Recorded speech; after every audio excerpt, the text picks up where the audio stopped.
Hello friends, welcome back to my channel Barewal Roshni. Friend, हम अक्सर सोचा करते हैं कि हमारी किचन हमेशा साफ रहे, पर छोटी छोटी सी बातों को यदि हम अपने अंदर इंक्लूड कर लेते हैं तो हमारी किचन हमेशा साफ रहती है। वाइट काउंटर को हम कैसे साफ करें? किचन में जब हम सब्जी को चॉपिंग करते हैं तो जो पील्स होते हैं, यदि हम छोटी छोटी बातों का ध्यान रख लेते हैं तो सब्जी के छिलकों से जो हमारा काउंटर गंदा हो जाता है वो बिल्कुल गंदा नहीं होगा। बस यही है आज की वीडियो का टॉपिक कि हम अपनी किचन को कैसे क्लीन करें, नीट एंड क्लीन करें, व्यवस्थित रखें, ऑर्गेनाइज करें। तो चलिए फ्रेंड्स, बिना देरी के आज की वीडियो स्टार्ट करते हैं। और हाँ, यदि आज की वीडियो में आपको कोई भी टॉपिक अच्छा लगता है तो प्लीज चैनल को सब्सक्राइब जरूर कर लीजिए और बेल आइकन को क्लिक करना मत भूलिए। फ्रेंड्स, अक्सर हम कोशिश तो बहुत करते हैं कि हमारी किचन में बिल्कुल भी चिकट नाम की चीज़ ना हो। तो इसके लिए हर हफ्ते ये तो है नहीं कि आप सरफ का पोछा लेंगे और शुरू होगे, क्योंकि घर के और भी काम होते हैं।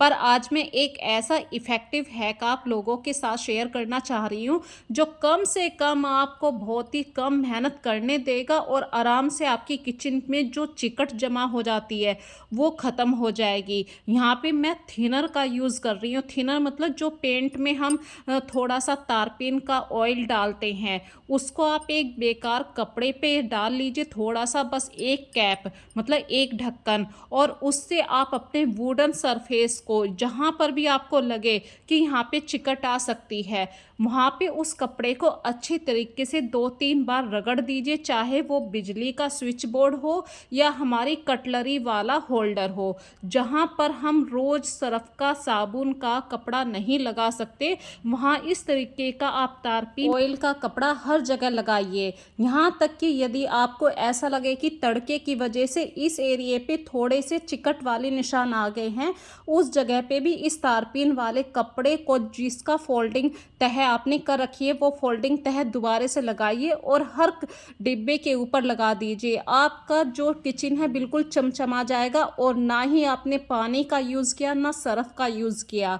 तो फ्रेंड्स, ये बहुत इफ़ेक्टिव हैक है। कम से कम 15-20 दिन तक आपको किचन से छुटकारा मिल जाएगा।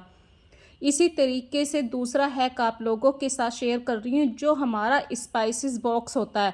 अक्सर उसकी तली में बहुत सारे मसाले इस तरीके से बिखर जाते हैं, जिसकी वजह से हमारी मसालेदानी बहुत ही गंदी हो जाती है। और जो लीड वाला सरफेस होता है, ढक्कन होता है, उसके ऊपर भी ऑयल के छींटे आ जाते हैं। तो आपको जब भी ऐसा लगे कि आज मुझे मसाले वाली जो बॉक्स है उसको साफ़ करना है, उसको साफ़ करने से पहले 5 मिनट के लिए धूप में ज़रूर रखें और जितने भी उसके अंदर छोटे छोटे से मसाले वाले बॉक्सेस हैं उनको कपड़ा लगा के ही मसालेदानी के अंदर फिलअप कीजिए।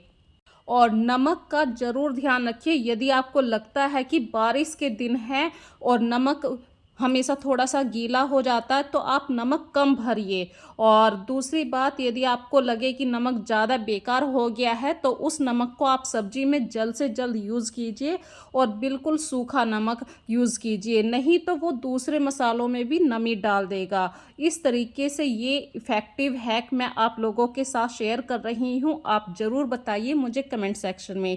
अक्सर हमारे घर में बहुत सारा ऐसा स्नैक्स टाइप्स रहता है, चने होते हैं, नमकीन होते हैं, तो टाइम टू टाइम वीकली आपको ज़रूर ध्यान रखना है कि मेरे कंटेनर जो हैं वो कैसे हैं, कहीं उनकी तली में कोई चींटी तो नहीं लग गई है।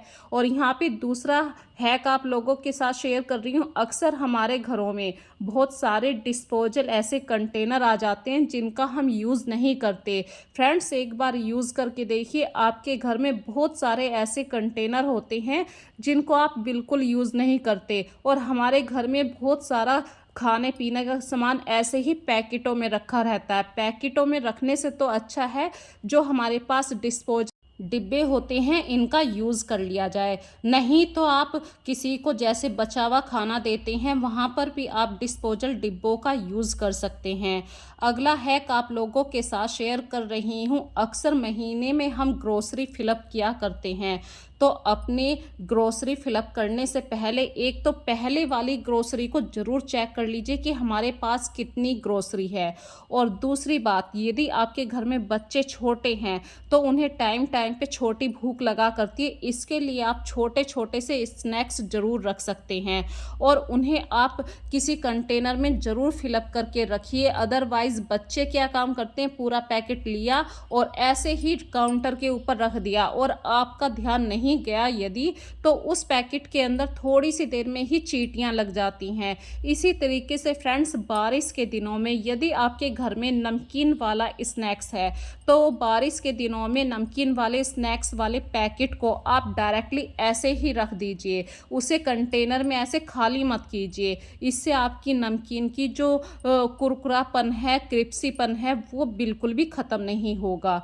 अगला हैक आप लोगों के साथ शेयर कर रही हूँ। इस तरीके के खाली कंटेनर बिस्किट के, फ़ैन के अक्सर आप लोगों के घर में ज़रूर होते हैं और हमारे घर में बहुत सारे ऐसे छोटे छोटे से ढक्कन होते हैं, कैप होते हैं, जो हमें बहुत कम यूज़ करने पड़ते हैं पर यूज़ ज़रूर आते हैं। जैसे कि ये दिए होते हैं, कभी कभी हम मिट्टी के दिए में तड़का लगा देते हैं, तो ऐसी छोटी छोटी सी बातों के लिए आप इस तरीके का कंटेनर यूज़ कीजिए और ये जो छोटा छोटा सा सामान है ये इधर उधर फैला हुआ नहीं मिलेगा और ऊपर से पॉलीथीन का कवर है, तो आपके जो छोटे छोटे से सामान हैं वो भी सही से रखे रहेंगे। अगला हैक आप लोगों के साथ शेयर कर रही हूँ।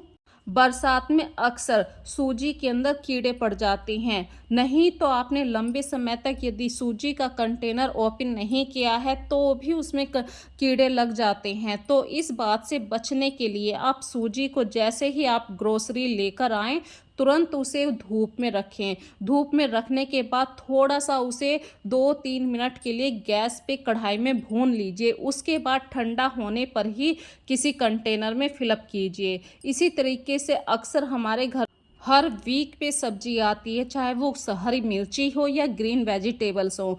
जैसे ही सब्जी आए, ग्रीन मिर्ची आए, तुरंत इसे साफ पानी से धोकर किसी टॉवल पे ज़रूर सुखाए, क्योंकि हरी मिर्ची नमी के कारण बहुत जल्दी सड़ने लगती है।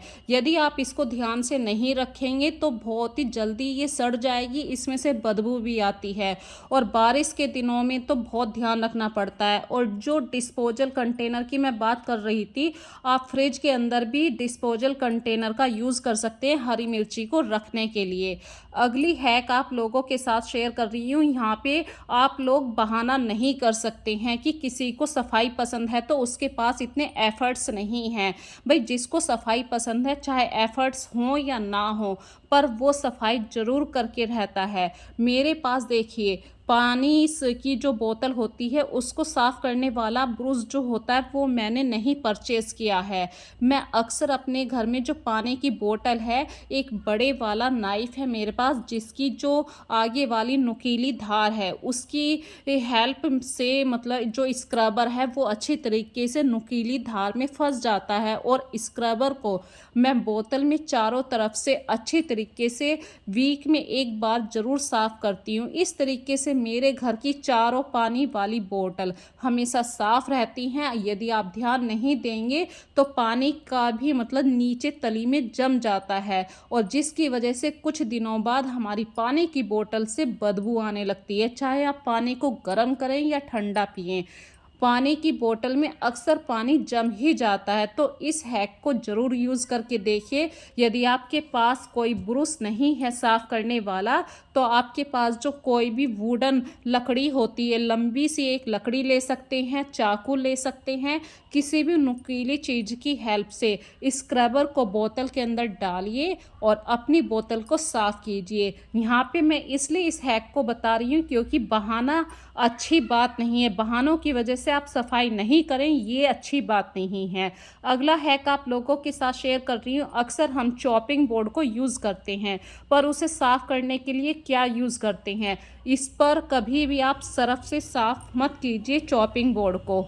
अक्सर हमारे घर में बहुत सारे नींबू खराब हो जाते हैं, बच जाते हैं, तो जो नींबू होता है, आधा नींबू हो या पूरा नींबू हो, उस बचे हुए नींबू का जो रस है आप थोड़ा सा चॉपिंग बोर्ड पे अच्छे तरीके से डाल दीजिए और रब कीजिए। और जो बचा हुआ नींबू है, क्योंकि उस नींबू में काफ़ी रस है, तो उस नींबू को फेंकिए मत, किसी गिलास के अंदर पानी में अच्छे तरीके से निचोड़ लीजिए। और जो आपके तांबे के पूजा के बर्तन होते हैं, जैसे लोटा होता है, 1 डेढ़ घंटे के लिए आप उस गिलास में भर के रख दीजिए।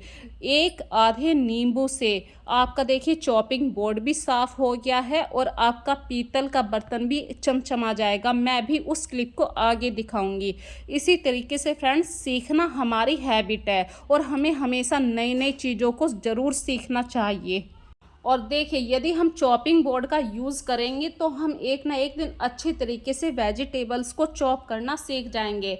चाहे नाइफ बड़ा हो या छोटा हो, एक ना एक दिन हम ज़रूर सीख जाएंगे, जैसे कि कोई परफेक्ट शेफ़ हो। तो मैं अक्सर इस बड़े वाले चाकू से अब सब्जी काटना सीख रही हूँ। पहले क्या काम करती थी कि मैं छोटे वाले जो नॉर्मल हमारे घरों में चाकू होते हैं, उनसे ही सब्जी को चॉप कर लिया करती थी, काट लिया करती थी। फिर ये मेरे चॉपिंग बोर्ड ऐसे ही रखे रहते थे।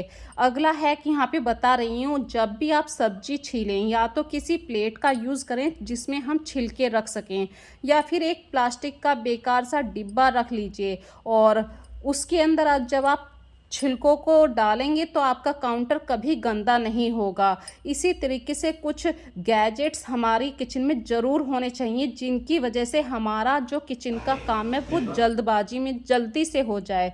अगला हैक आप लोगों के साथ शेयर कर रही हूँ। अक्सर हमारे घर में बहुत नींबू आते हैं भाई, किसी ना किसी चीज़ में हम नींबू का यूज़ करते हैं, और जब हमारे पास काफ़ी सारे नींबू आधा आधा इकट्ठा हो जाता है तो आप इन्हें फेंकिए मत, किसी भी एक डिस्पोजल जो कंटेनर होते हैं उनमें फिलअप करके फ्रिज में रख लीजिए। एक तो जब आप फ्रिज में रखेंगे, नींबू के अंदर से जो स्मेल निकलेगी फ्रिज की, सारी गंदी वाली स्मेल को बाहर कर देगा। और जो पानी के अंदर आपने छिलकों को डाला है, उससे आप अपने तांबे के बर्तनों को चमका सकते हैं।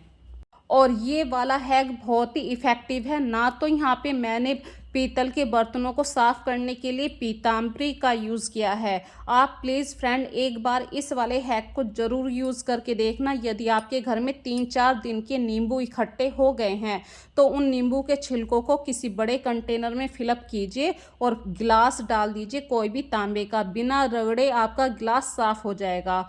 अक्सर यहाँ पे हम दूध यूज़ करते हैं लेकिन उसको ऐसे ही बॉईल करने रख देते हैं, छानते नहीं हैं, जबकि दूध के अंदर बहुत सारी गंदगी भी होती है। तो अगली बार जब भी आप दूध का यूज़ करें, उसे बॉईल होने से पहले एक बार ज़रूर छान लीजिए। तो फ्रेंड्स, आज की वीडियो आप लोगों को कैसी लगी है मुझे कमेंट सेक्शन में ज़रूर बताना।